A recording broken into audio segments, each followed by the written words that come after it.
ಆದರೂ ಕೂಡ ನನ್ನನ್ನು ಕರೆದೆಯಲ್ಲ ಮತ್ತು ಮತ್ತೆನ್ನೊಡನೆ ನಿತ್ತು ಹವದಿ ಉತ್ತರವನ್ನು ಕೊಡುವುದಕ್ಕೆ ನಿಂತೆಯ ಧೂರ್ತ ಸುಖಿಯೋ ಹೌದಾ ನಿನಗೆ ಏನಿದ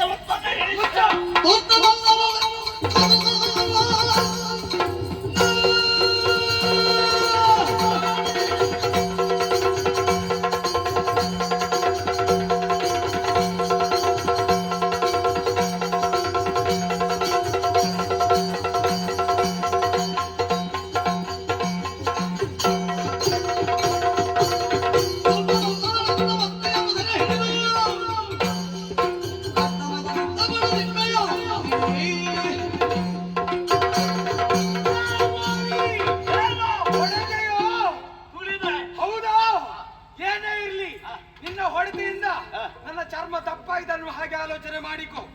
ಯಾವ ಮದಕ್ಕಾದ್ರೂ ಮತ್ತುಂಟಂತೆ. ಈ ರಕ್ತ ಮದಕ್ಕೆ ಮದ್ದು ಯಾವುದು ಗೊತ್ತುಂಟು? ರಕ್ತವೇ ಇಳಿಸಬೇಕು. ಈ ಸಲ ನಿನ್ನ ರಕ್ತ ಇಳಿಸ್ತಾನೆ ಬಾಬಾ.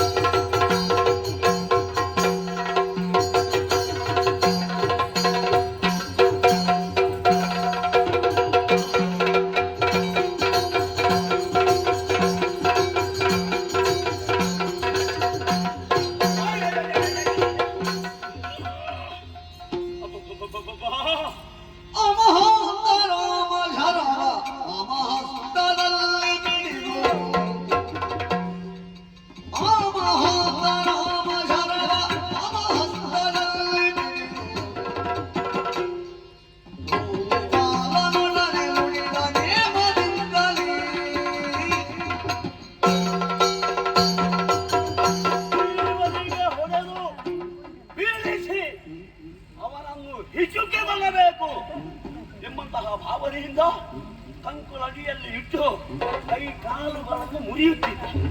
ಆ ಸಂದರ್ಭದಲ್ಲಿಯೇ ಮೃತ್ಯು ದೇವತೆಯ ಘೋರ ದಾಳಿಯಂತಿರುವಂತಹ ತೀಕ್ಷ್ಣವಾದ ಒಂದು ಬಾಣ ನನ್ನ ಎದೆಯ ಎಡಭಾಗಕ್ಕೆ ಬಂದು ನನ್ನ ಪ್ರಾಣ ಪಕ್ಷಿಯನ್ನು ಹೀರಿಕೊಂಡು ಹೋಗುವುದಕ್ಕೆ ಎದೆಯೊಳಗೆ ಪ್ರವೇಶ ಮಾಡುತ್ತಾ ಇದೆಯಲ್ಲ. ಒಮ್ಮೆಲೆ ಬಿದ್ದುಬಿಟ್ಟೆ. ಒಂದೇ ಬಾಣದ ಘಾತದಿಂದ ಶರೀರದಲ್ಲಿರುವಂತಹ ಶಕ್ತಿಯಲ್ಲ ಕುಂದುತ್ತಾ ಬಂತಲ್ಲ. ಇರುವ ಎಲ್ಲ ಶಕ್ತಿಯನ್ನು ಕೂಡ ಒಟ್ಟುಗೂಡಿಸಿ ಎಡದ ಕೈಯಿಂದ ಪ್ರವೇಶ ಮಾಡುವಂತಹ ಬಾಣವನ್ನು ಹಿಡಿದು ನಿಲ್ಲಿಸಿದ್ದೇನೆ. ಜಲ ಬಾಣವನ್ನೇನೋ ನಿಲ್ಲಿಸಿದ್ದೇನೆ. ಇಂತಹ ಘನ ಕಾರ್ಯ ಮಾಡಿದ ವ್ಯಕ್ತಿ ಆತ ಯಾರು ಎಂಬುದನ್ನು ನೋಡಬೇಕಾಗಿದೆ.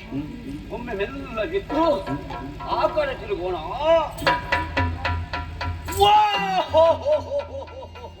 ನೀನೆಯೋ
ಪ್ರಯೋಗ ಮಾಡಿದ್ದಾರೆ ಎಂಬುದನ್ನು ನೋಡಬೇಕು ಎಂಬ ಉದ್ದೇಶದಿಂದ ಕಣ್ಣರಳಿಸಿ ನೋಡಿದ್ರೆ ಸಮಕ್ಷಮದಲ್ಲಿ ನಿಂತವ ಯಾರು ಹೇಳುವುದು ಕೇಳಿದ್ದೇನೆ. ರಾಮ ಅವನನ್ನು ಪ್ರತ್ಯಕ್ಷವಾಗಿ ಇಷ್ಟರವರೆಗೆ ನೋಡಿದವ ನಾನಲ್ಲ.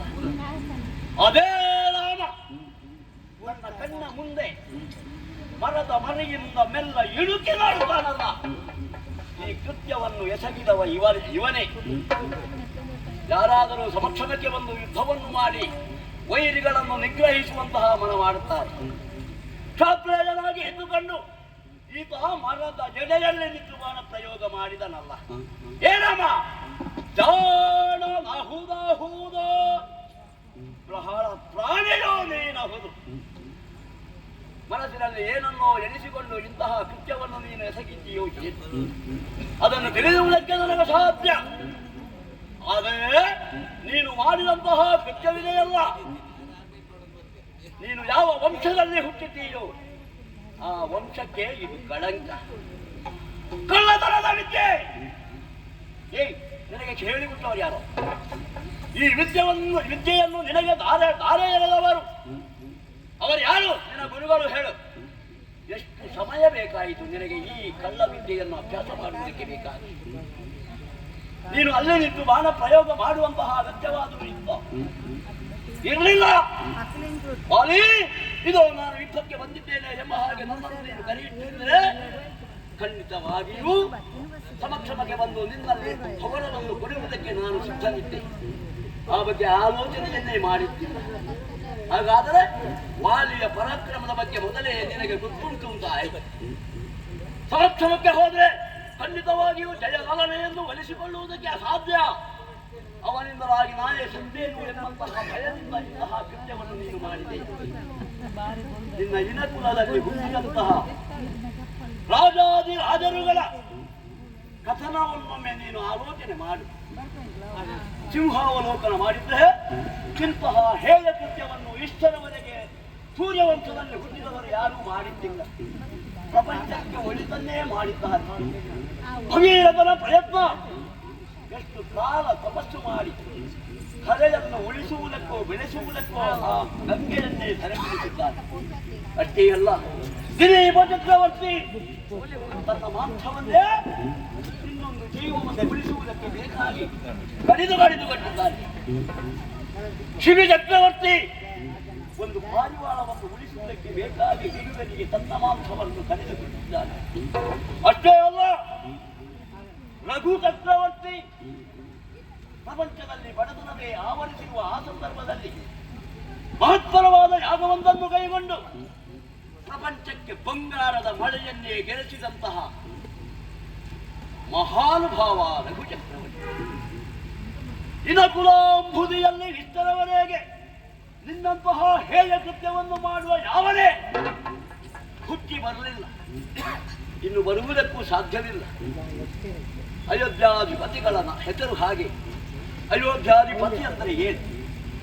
ಪ್ರಪಂಚಕ್ಕೆ ಪ್ರಪಂಚವನ್ನೇ ನೋಡಿಕೊಳ್ಳುವುದು ಬಿಟ್ಟು, ಅವರಿಗೆ ಬುದ್ಧಿ ಹೇಳುವುದು ಬಿಟ್ಟು ಎಲ್ಲವನ್ನೂ ಕೂಡ ಸಂರಕ್ಷಣೆ ಮಾಡುವಂತಹ ಅಧಿಕಾರವುಳ್ಳವರು. ಸೂರ್ಯನ ಬೆಳಕು ಎಲ್ಲಿಯವರೆಗೆ ಬೀಳುತ್ತದೋ ಅಲ್ಲೆಲ್ಲ ಇವರ ಅಧಿಕಾರ ಇದೆ ಎಂಬುದನ್ನು ನಾನು ಕೇಳಿ ತಿಳಿದಿದ್ದೇನೆ. ಆದ್ದರಿಂದಲೇ ಇಂತಹ ಹೇಯ ಕೃತ್ಯವನ್ನು ಮಾಡಿದೆಯಲ್ಲ, ನಿನ್ನನ್ನು ಏನು ಅನ್ನಬೇಕು? ಭಂಡನೋ ಗಂಡನಿಲ್ಲದ ಹೆಂಗಾಳಂತೆ ನಾಚಿಕೊಂಡು ಮರೆಯಲಿದೆ ಹೆಂಡತಿಗಾಗಿ ಗಂಡವಾದ ಮಾತಿನ ಮೇಲೆ ಅಡ್ಡಾಟಗಳ ಮಾಡಿದೆ ಹಸ್ತದಲ್ಲಿ ನಿಂತ್ಕೊಂಡು ಮಾಡವ ಹೂಡಿದೆ ನೋಡಾಗಿದ್ದ ಲಡ್ಡು ಸೂತನ ನೋಡಿ ರಾಘವಗಳು ಕಾಣಬಹುದು.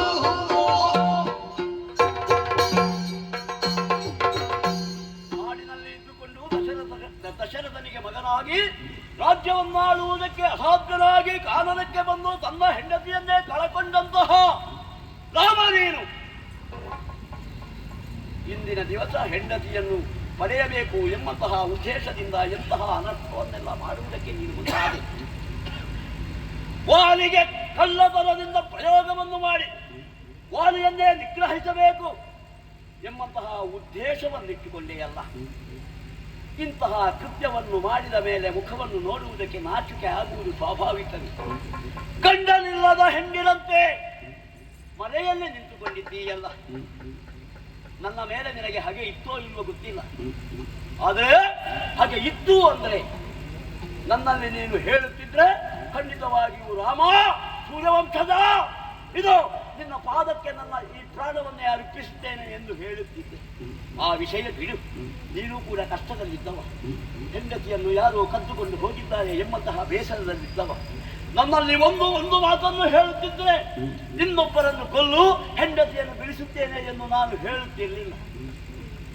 ಆ ರಾವಣ ಈಗ ನನ್ನ ಮಿತ್ರ, ತುಳ್ಯಾಡಿ ಮಿತ್ರತ್ವವನ್ನು ನಾವು ಬೆಳೆಸಿದ್ದೇವೆ. ಅದಕ್ಕೆ ಮೊದಲು ಅವರನ್ನೇ ಯುದ್ಧದಲ್ಲಿ ಸೋಲಿಸಿ ನನ್ನ ಮಗನಾದಂತಹ ಅಂಗದನ ತೊಟ್ಟಿಲಿಗೆ ಅವನನ್ನು ನೇತು ಹಾಕಿದವನು. ನನ್ನ ಮೇಲೆ ಹೆದರಿಕೆಯೂ ಇದೆ, ಅಭಿಮಾನವೂ ಇದೆ, ಭಕ್ತಿಯೂ ಇದೆ. ಆದ್ದರಿಂದಲೇ ಒಂದು ಮಾತನ್ನು ನೀನು ಹೇಳುತ್ತಿದ್ರೆ ಖಂಡಿತವಾಗಿಯೂ ಸೀತೆಯನ್ನು ಅಲ್ಲಿಂದ ಅವನ ಹಸ್ತದಲ್ಲಿ ಇಲ್ಲಿಯವರೆಗೆ ಧರಿಸಿ ನಿನ್ನ ಪಾದಕ್ಕೆ ಒಪ್ಪಿಸುತ್ತಿದ್ದೆ. ಆಲೋಚನೆ ಮಾಡದೆ ಎಂತಹ ಕೃತ್ಯವನ್ನು ಎಸಗಿದ್ದೆ ರಾಮ. ನಿನ್ನ ವಂಶಕ್ಕೆ ಹಾಳು ಹೆಸರನ್ನು ತಂದೆಯಲ್ಲ. ಯಾಕೆ ಹೀಗೆ ಮಾಡಿದೆ? ಯಾಕೆ ಮಾಡಿದೆ ರಾಮ? ಯಾಕೆ ಹೀಗೆ ಮಾಡಿದೆ? ಒಲಿಯಂಗದ ಸರಮಿಡಿದು ಭೂಪಾಲಕನ ಮುದಲಿಸೆ ಸರಿ ಕೇಳಿ ತಾರಾದೇವಿ ನಡೆ ತಂದು ಬಾಲನಂಕದ ಸಹಿತರ ಮಳನ ಮೇಲೆ ಬಿತ್ತಳುತ್ತಿರಲು ನತಗನ ಬಾಲ ಸಂತೈಸುತ್ತ ಬಳಿ ಕಿಂತೆಂದ ನವನೊಡನೆ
ನೀನಾಡಿದಂತಹ ಅಷ್ಟು ಮಾತುಗಳನ್ನು ತಾಳ್ಮೆಯಿಂದ ಕೇಳಿಸಿಕೊಂಡವರು ಈ ಹೊತ್ತಿಗೆ ಬಾಣಾಘಾತಕ್ಕೊಳಗಾದಂತಹ ನೀನು ತೀವ್ರವಾದಂತಹ ನೋವನ್ನು ಅನುಭವಿಸುತ್ತಾ ಆಡುತ್ತಿರುವಂತಹ ಮಾತಿನ ಮಧ್ಯೆ ಮಾತಾಡಕೂಡದು ಎನ್ನುವಂತಹ ಪ್ರಜ್ಞೆಯುಳ್ಳವನಾಗಿ ನೀನಾಡಿದಂತಹ ಅಷ್ಟು ಮಾತುಗಳನ್ನು ಕೇಳಿಸಿಕೊಂಡು ವಾನರರಿಗೆ ಅಧಿಪನಾದವನು ನೀನು. ಒಂದು ಸಂಸ್ಕಾರ ವಿಶೇಷತೆಯನ್ನು ನಿಮ್ಮದ್ದಾದಂತಹ ಕಿಷ್ಕಿಂಧೆಯ ಪವಿತ್ರ ಮಣ್ಣಿಗೆ ತೋರಿಕೊಡುವುದರ ಮೂಲಕವಾಗಿ ಅಥವಾ ಕಿಷ್ಕಿಂಧೆಯ ಮಣ್ಣು ಸಂಸ್ಕಾರ ವಿಶೇಷತೆಯಿಂದ ಪವಿತ್ರ ಮಣ್ಣಾಗಬೇಕು ಎನ್ನುವಂತಹ ಉದ್ದೇಶವುಳ್ಳವನಾಗಿ ಅನೇಕ ರೀತಿಯಾದಂತಹ ಬದಲಾವಣೆಗಳನ್ನು ತಂದವನು ನೀನು.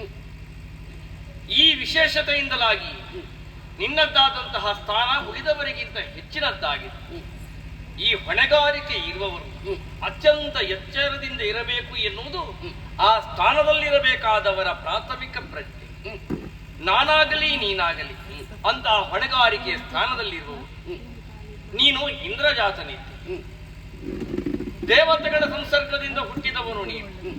ಸುಮನಸರಿಗೆ ನೋವಾಗುವ ಹಾಗೆ ನಡಕೊಡಕೂಡದು ಎನ್ನುವಂತಹ ಪ್ರಜ್ಞೆ ಇದ್ದಂತಹ ನೀನು ಒಮ್ಮಿಂದೊಮ್ಮೆಲೆ ಬದಲಾದಿ ಎನ್ನುವುದನ್ನು ಕೂಡ ನೀನು ಯೋಚನೆ ಮಾಡಬೇಕಾದಂತಹ ಸತ್ಯ. ಇಂದ್ರಜಾತನಾಗಿ ತೊಡಗಿಸಿಕೊಳ್ಳಬೇಕಾದಂತಹ ಬಗೆ ಹೇಗೆ? ದೇವತೆಗಳಿಗೆ ಪ್ರೀತಿಯಾಗುವ ಹಾಗೆ ತನ್ನನ್ನು ತಾನು ತನ್ನ ಕರ್ತವ್ಯ ಕರ್ಮದಲ್ಲಿ ತೊಡಗಿಸಿಕೊಳ್ಳಬೇಕು ತಾನೆ. ಈ ಹೊತ್ತಿಗೆ ನೋವಿನಿಂದ ನನ್ನ ಜರೆಯುವುದೇಕೆ ಇಂದ್ರಜಾತ? ನಮ್ಮ ಕರ್ತವ್ಯ ಏನು ಬಲ್ಲೆಯ? ನಮ್ಮ ಹೊಣೆಗಾರಿಕೆ ಏನು ಬಲ್ಲೆಯ? ಈ ನೆಲದ ಕಣವೂ ಕೂಡ ಚೇತನಯುಕ್ತವಾಗಿರಬೇಕು ಅಂತಾದರೆ ಇಲ್ಲಿ ದುಷ್ಟಮತಿಗಳು ದುಷ್ಕರ್ಮಗಳು ನಡೆಯಕೂಡದು. ದುಷ್ಟಮತಿಗಳಿಂದ ದುಷ್ಕರ್ಮಗಳು ನಡೆಯಕೂಡದು. ದುರ್ವ್ಯಸನವುಳ್ಳವರು ಇರಕೂಡದು. ದುರ್ಬುದ್ಧಿಯದ ವ್ಯವಹಾರ ನಡೆಯಕೂಡದು. ಅಂಥದ್ದೆಲ್ಲ ಪರಿವರ್ತನೆ ಮಾಡಬೇಕು. ಅಥವಾ ಅಂಥದ್ದನ್ನು ನಾಶ ಮಾಡಿ ಆದರೂ ಕೂಡ ಒಳ್ಳೆಯದನ್ನು ಸ್ಥಾಪಿಸಬಿಡಬೇಕು ಎನ್ನುವುದು ನಮಗೆ ಧರ್ಮವೇ ಹೌದು. ನೀನೇ ಹೇಳಿದ ಹಾಗೆ ಎಲ್ಲಿಯ ತನಕ ಸೂರ್ಯರಶ್ಮಿ ಬೀಳುತ್ತದೋ ಅಲ್ಲಿಯ ತನಕ ನ್ಯಾಯವನ್ನು ಕಾಪಿಡಬೇಕಾದಂತಹ ಎತ್ತರದ ಹೊಣೆಗಾರಿಕೆ ನಮಗಿದೆ ಎನ್ನುವುದರಿಂದಲೇ ಈ ನೆಲದಲ್ಲಿ ಅನ್ಯಾಯವಾಗಿದೆ ಎನ್ನುವುದನ್ನರಿತು ಯಾರಿಗೆ ಅನ್ಯಾಯವಾಗಿದೋ ಅವರಿಗೆ ನ್ಯಾಯ ಕೊಡಬೇಕು ಎನ್ನುವಂತಹ ದೃಷ್ಟಿಯಲ್ಲಿ ತಪ್ಪು ಮಾಡಿದವನಿಗೆ ಶಿಕ್ಷೆ ಕೊಡಬೇಕು ಎನ್ನುವಂತಹ ನಿಲುವಿನಲ್ಲಿ ನಾ ತೊಡಗಿಸಿಕೊಂಡೆ. ಈಗ ನಿನ್ನೊಳಗೂ ಒಂದು ಪ್ರಶ್ನೆ ಹುಟ್ಟಿಕೊಳ್ಳಬಹುದು. ಇಂತಹ ಶಿಕ್ಷೆಯನ್ನು ವಿಧಿಸಬೇಕು ಅಂತಾದರೆ ಅಥವಾ ಈ ನೆಲಕ್ಕಷ್ಟು ಅನ್ಯಾಯವಾಗಿದೆ ಅಂತಾದರೆ ನಾ ಮಾಡಿದ ತಪ್ಪೇನಾದರೂ ಏನು ಎನ್ನುವ ಹಾಗೆ. ಹೌದಲ್ಲ ವಾಲಿ, ನೀ ಯೋಚನೆ ಮಾಡು. ನ್ಯಾಯವೇ ನೀ ಮಾಡಿ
ವಾನರಾಧಿಪನಾಗಿಯೇ ನೀನದನ್ನು ಕೇಳಬೇಕು.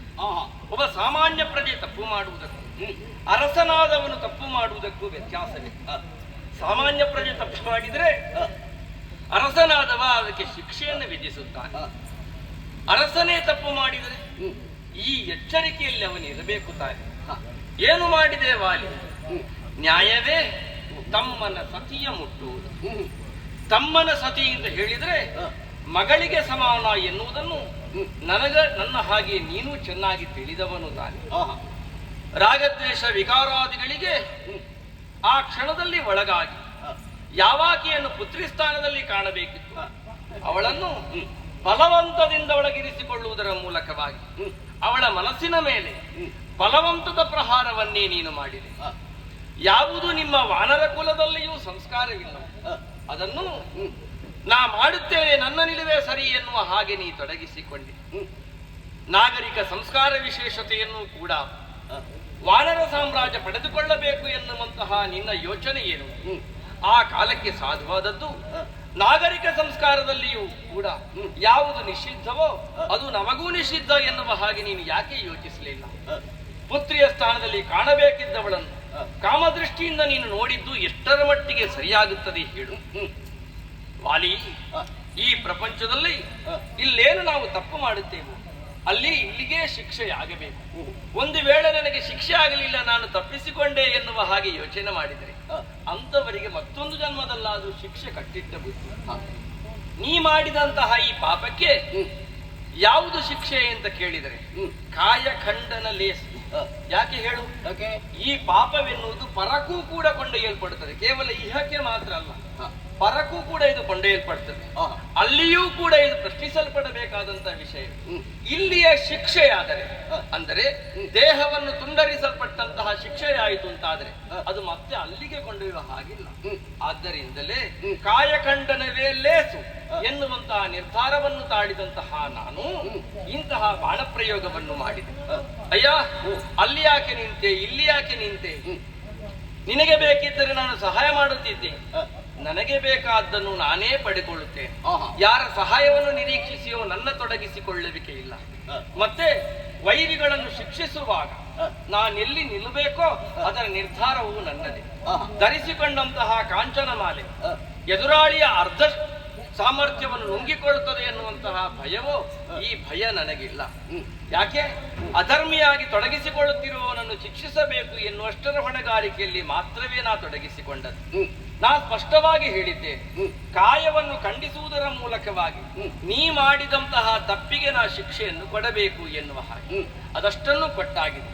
ನೀನು ಎಡದ ಕೈಯಿಂದ ಬಾಣವನ್ನು ಗಟ್ಟಿಯಾಗಿ ಹಿಡಿದಿದ್ದೇನೆ ಅಂತ ನೀನು ತಿಳಿದುಕೊಂಡದ್ದು. ಒಮ್ಮೆ ಬಿಡಂತೆ ಅದು ಒಳಗೆ ಹೋಗ್ಲಿ ನೋಡುವ. ಓದಿತು ಹೋಗುವುದೇ ಇಲ್ಲ. ಯಾಕೆ ಬಲ್ಲೆಯ? ಯಾಕೆ? ಅದು ಅಷ್ಟೇ ಪ್ರಯೋಗಿಸಲ್ಪಡಬೇಕು ಎನ್ನುವಂತಹ ನಿರ್ಧಾರವನ್ನು ಮಾಡಿ ನಾನು ಬಿಟ್ಟದ್ದು. ಯಾಕೆ ಬಲ್ಲೆಯ? ಯಾಕೆ? ಪರಿವರ್ತನೆ ಒಬ್ಬ ಆಗುತ್ತಾನೆ ಅಂತ ಆದರೆ ಪರಿವರ್ತನೆಗೆ ಅವಕಾಶ ಬೇಕು. ಮುಂದೆ ಮುಂದಿನ ಬದುಕ ಬೇಕೆಂಬುದೇ ಉಂಟೆ.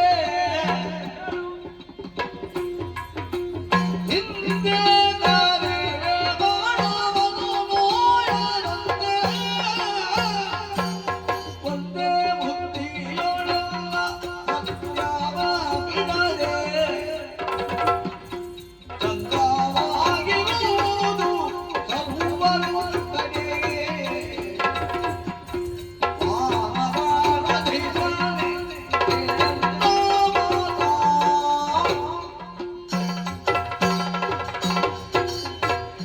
ಮುಂದೆ ನಿನಗೆ ಬದುಕಬೇಕು ಎನ್ನುವಂತಹ ಆಸೆ ಉಂಟು ಅಂತಾದರೆ, ಬದುಕಬೇಕು ಅಂತಾದರೆ ಅಥವಾ ಬದುಕಬೇಕು ಅಂತಾದರೆ ನಿನಗೆ ಒಂದಿನಿತೂ ನೋವಾಗದ ಹಾಗೆ ಆ ಎಸುಗೆಯನ್ನು ನಾನು ಹಿಂದೆ ಪಡೆದುಕೊಳ್ಳಬಲ್ಲೆ.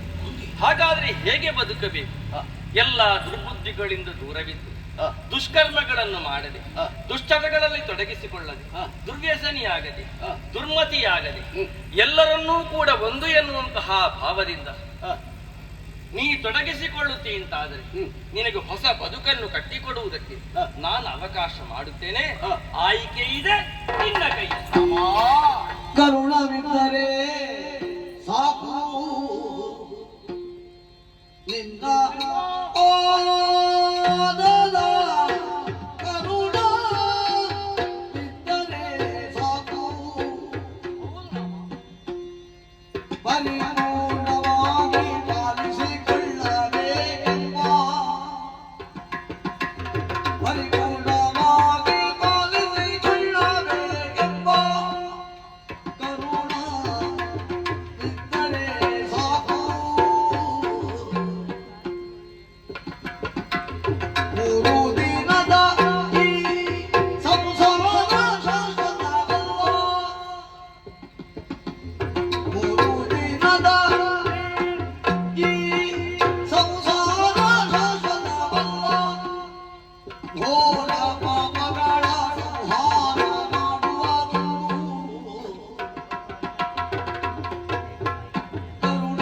ಕರುಣವಿದ್ದರೆ ಸಾಕು.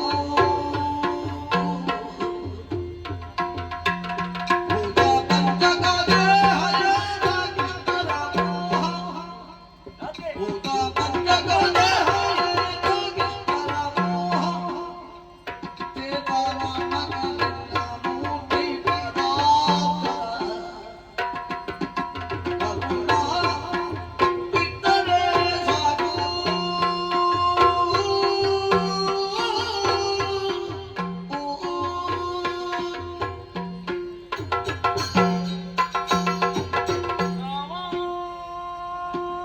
ವಾಲಿ, ಕರುಣೆ ಇದ್ದರೆ ಸಾಕು, ನಿನ್ನ ಅನುಗ್ರಹ ಹೊಂದಿದ್ದರೆ ಸಾಕು ಎಂಬಂತಹ ಭಾವನೆ ಮನದಲ್ಲಿ ಮೂಡಿ ಬಂತು ರಾಮ. ದುಷ್ಟರಿಗೆ ಶಿಕ್ಷೆಯನ್ನು ಕೊಡುವಂತಹ ಶಿಷ್ಟರನ್ನು ರಕ್ಷಿಸುವಂತಹ ಹೊಣೆ ಹೊತ್ತವನೇನು ಎಂಬುದನ್ನು ಈ ಸಂದರ್ಭದಲ್ಲಿ ನಾನು ತಿಳಿದುಕೊಂಡೆ. ಎಷ್ಟು ಪ್ರಶ್ನೆಗಳನ್ನು ನಾನು ಕೇಳಿ ಅದಕ್ಕೆ ನೀನು ಕೊಟ್ಟಂತಹ ಉತ್ತರ ಸಾಮಾನ್ಯರಿಗೆ ಕೊಡುವುದಕ್ಕೆ ಅಸಾಧ್ಯ ರಾಮ. ಯಾರು ಈ ಪ್ರಪಂಚವನ್ನು ಉಳಿಸುವುದಕ್ಕೂ ಅಳಿಸುವುದಕ್ಕೂ ಸಾಮರ್ಥ್ಯ ಇರುವವನು ಅವನಿಗೆ ಮಾತ್ರ ನನ್ನ ಪ್ರಶ್ನೆಗಳಿಗೆ ಉತ್ತರ ಕೊಡುವುದಕ್ಕೆ ಸಾಧ್ಯವಿದೆ ಎಂಬುದನ್ನು ಈಗ ನಾನು ತಿಳಿದುಕೊಂಡಿದ್ದೇನೆ. ದಶರಥ ನಂದನಾಗಿ ಮಾನವನಾಗಿ ನೀನು ಅನಿಸಿದರೂ ಕೂಡ ಖಂಡಿತವಾಗಿಯೂ ನೀನು ಮಾನವನಲ್ಲ ಎಂಬುದನ್ನು ತಿಳಿದುಕೊಂಡಿದ್ದೇನೆ. ರಾ ಎಂದ ಮಾತ್ರದಲ್ಲಿ ಮಾಡಿದಂತಹ ಪಾಪಗಳೆಲ್ಲ ದೂರವಾಗುತ್ತದೆ. ಮಾ ಎಂದ ಮಾತ್ರದಲ್ಲಿ ಎಲ್ಲಿ ಪಾಪ ಇದೆಯೋ ಅದು ನಮ್ಮ ಹತ್ತಿರಕ್ಕೆ ಬಾರದ ಹಾಗೆ ಆ ಒಂದು ಅಕ್ಷರ ತಡೆದು ಮೆರೆಸುತ್ತದೆ. ಅಂತಹ ಹೆಸರನ್ನೇ ಇರಿಸಿಕೊಂಡು ಪ್ರಪಂಚದಲ್ಲಿ ಎಲ್ಲವರ ಕಣ್ಣಿಗೆ ಕಾಣುವಂತಹ ದೇವನೇನು ಎಂಬುದನ್ನು ನಾನು ತಿಳಿದುಕೊಂಡೆ. ಮೋಕ್ಷದಾಯಕ ಕೈವಲ್ಯನಾಥನಾದಂತಹ ನೀನೇ ನನ್ನ ಕಣ್ಣ ಮುಂದೆ ಬಂದು ನಾನು ಮಾಡಿದಂತಹ ಅನ್ಯಾಯವನ್ನೆಲ್ಲ ಬಿತ್ತರಿಸಿದೆಯಲ್ಲ. ಇನ್ನೂ ನನಗೆ ಬದುಕುವುದಕ್ಕೆ ಆಸೆ ಇದೆಯೇ ಹೇಳಿ. ಪಂಚಭೌತಿಕ ದೇಹ, ಈ ದೇಹವನ್ನು ಇನ್ನು ಎಷ್ಟು ಸಮಯ ಈ ಭೂಲೋಕದಲ್ಲಿ ಇರಿಸಿಕೊಂಡು ನಾನು ಕಷ್ಟವನ್ನು ಸುಖವನ್ನು ಅನುಭವಿಸಲಿ. ಹುಟ್ಟಿದವರು ಸಾಯಲೇಬೇಕು. ದುಷ್ಟನಾಗಿ ಸತ್ತದೆ ಎಲ್ಲರೂ ಕೂಡ ದೂಷಿಸುವುದಕ್ಕೆ ಸಾಧ್ಯವಿದೆ. ಶಿಷ್ಟತ್ವವನ್ನು ಮೈಗೂಡಿಸಿಕೊಂಡು ಒಳ್ಳೆಯವ ಎಂಬಂತಹ ಹೆಸರನ್ನು ಪಡೆದರೆ ಖಂಡಿತವಾಗಿಯೂ ನಿಮ್ಮಂತಹ ದೇವಾದಿ ದೇವರುಗಳು ಕೂಡ ಕೊಂಡಾಡುವುದಕ್ಕೂ ಆಶೀರ್ವಾದ ನೀಡುವುದಕ್ಕೂ ಸಾಧ್ಯವಿದೆ. ರಾಮ, ಸಂಸಾರ ಎಂಬಂತಹ ಸಾಗರದಲ್ಲಿ ಎಷ್ಟು ತೇಲಬಹುದು ಹೇಳಿ. ಎಷ್ಟು ಈ ಜನರು ಕೂಡ ಅದು ದಾಟುವುದಕ್ಕೆ ಸಾಧ್ಯವೇ ಇಲ್ಲ. ಮಧ್ಯದಲ್ಲಿ ಮುಳುಗಿ ಅರ್ಧದಲ್ಲಿಯೇ ಇಹಲೋಕವನ್ನು ತ್ಯಜಿಸುವಂತಹ ಕಾಲ ಸನ್ನಿಹಿತವಾಗುತ್ತದೆ ಎಂಬುದು ಈಗ ನನಗೆ ಅರಿವಾಯಿತು. ಯಾರು ಕೊಲ್ಲುವುದಕ್ಕೂ ಬದುಕುವುದಕ್ಕೂ ಸಾಧ್ಯತೆ ಉಳ್ಳವನೋ ಅವನೇ ಪರಮಾತ್ಮ ಎಂಬುದನ್ನು ಈಗ ನಾನು ಅರಿತುಕೊಂಡೆ. ಎದೆಯಲ್ಲಿರುವಂತಹ ಬಾಣವನ್ನು ನೋಯದಂತೆ ಹೊರ ತೆಗೆಯದೇ ನೀನು ಬದುಕುವೆಯಾ ಎಂಬಂತಹ ಮಾತನ್ನು ಹೇಳಿದೆಯಲ್ಲ. ನಿನ್ನನ್ನು ನೋಡಿದ ಮೇಲೆ ನನಗೆ ಬದುಕಬೇಕೆಂಬಂತಹ ಆಸೆ ಇದೆಯೇ? ಖಂಡಿತವಾಗಿಯೂ ಇಲ್ಲ. ಬಾಣವನ್ನು ನೀನು ಸೆಳೆಯುವುದೂ ಬೇಡ, ನನ್ನ ಜೀವವನ್ನು ನೀನು ಉಳಿಸುವುದೂ ಬೇಡ. ಇಷ್ಟರವರೆಗೆ ನಾನು ಮಾಡಿದ್ದೆಲ್ಲ ಸಾಕು ಸಾಕು ಸಾಕು. ನಾನು ಇಲ್ಲಿಂದ ದೂರ ಹೋಗುತ್ತೇನೆ. ಅಂತದಾ ಇದ್ದವಾ ತಮ್ಮ ಸುಗ್ರೀವ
ಮಗು ನನ್ನ ಹತ್ತಿರಕ್ಕೆ ಬಾ.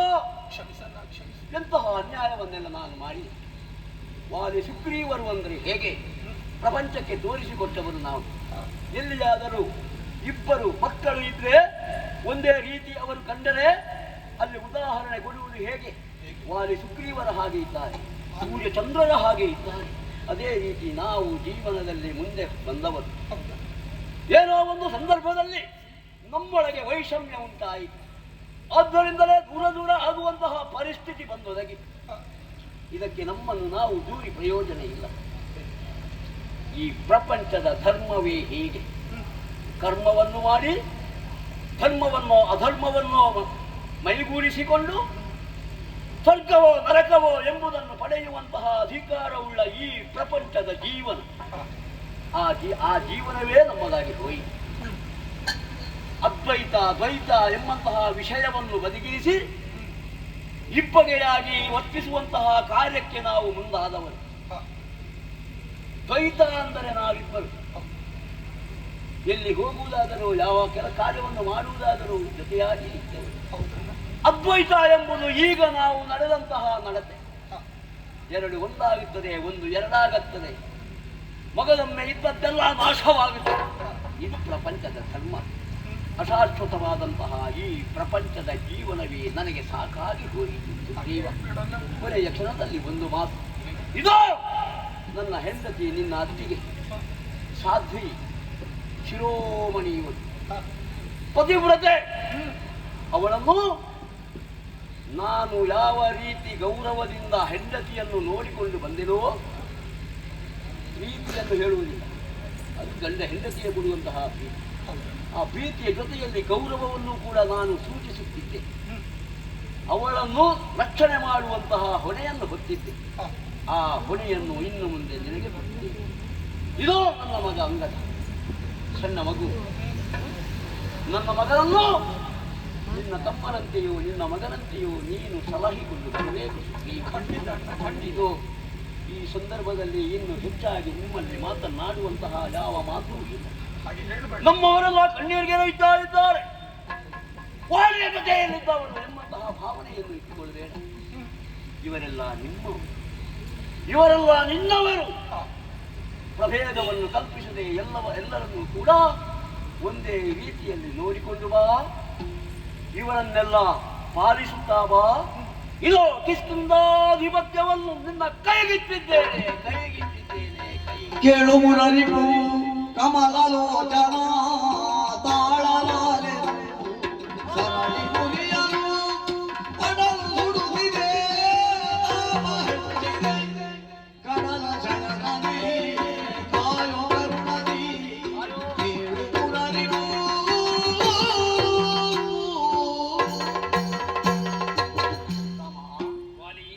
ಎಂತಹ ಕಷ್ಟ ಬಂದರೂ ಕೂಡ ನಾನು ನೋವನ್ನು ಅನುಭವಿಸಿದವರು. ಬಾಣ ತಾಗುವವರೆಗೆ ಯಾವತ್ತೂ ಕೂಡ ಕ್ರೋಧಾವಶನಾಗಿದ್ದೆ, ಸಂತೋಷವನ್ನು ಅನುಭವಿಸಿದ್ದೆ. ನೋವನ್ನು ಮಾತ್ರ ಇಷ್ಟರವರೆಗೆ ನಾನು ಅನುಭವಿಸಿದಂತವನೇ ಅಲ್ಲ. ನಿನ್ನ ಮಾತನ್ನು ಕೇಳಿ ಇದು ನೀನು ಪ್ರಯೋಗ ಮಾಡಿದಂತಹ ಈ ಬಾಣ ಒಳ ಪ್ರವೇಶ ಮಾಡುತ್ತಾ ಇದೆ.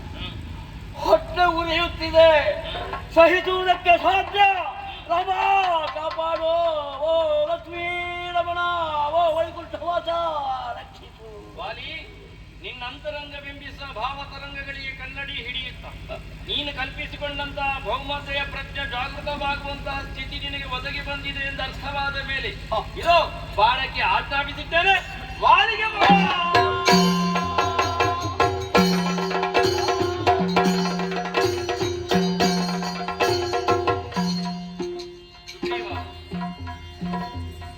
ಸುಗ್ರೀವನಿಗೆ ಆಜ್ಞೆಯನ್ನು ಕೊಟ್ಟದ್ದಾಯ್ತು.